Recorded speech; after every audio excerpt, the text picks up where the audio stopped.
Në vitin 2024, Ministria e Bujqësisë pas shumë vitesh mbështeti sërish fermerët e bimëve aromatike medicinale, jo vetëm për naftën, por edhe për sipërfaqen e kultivuar. Kësaj thirrje gjithsej ju përgjigjen 954 aplikime, por sipas dokumenteve edhe me këtë skemë, AZHBR së bashku me njësitë administrative të Shkodrës abuzuan me fondet publike.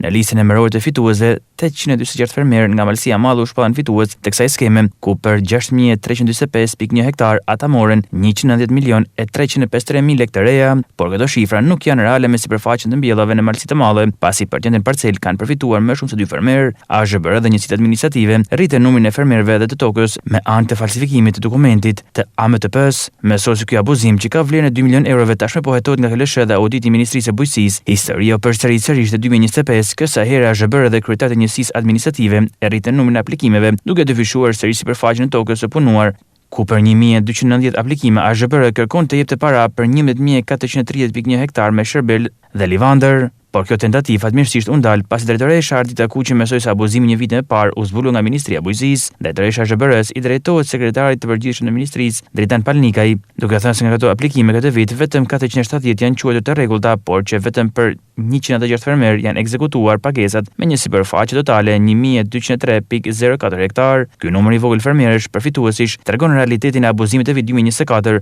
ku 2 milionë euro shkuan në rrugët e korrupsionit për tokë të pambjella.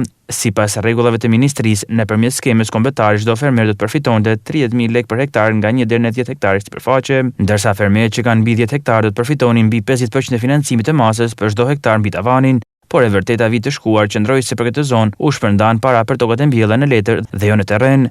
Duhet theksuar se kjo nuk është hera e parë që ndodh ky abuzim i fondeve, pasi edhe më herët ka pasur abuzime nga projekte të ndryshme ku të përfshirë si përfitues kanë qenë dhe eksponentë të dy krahëve politik.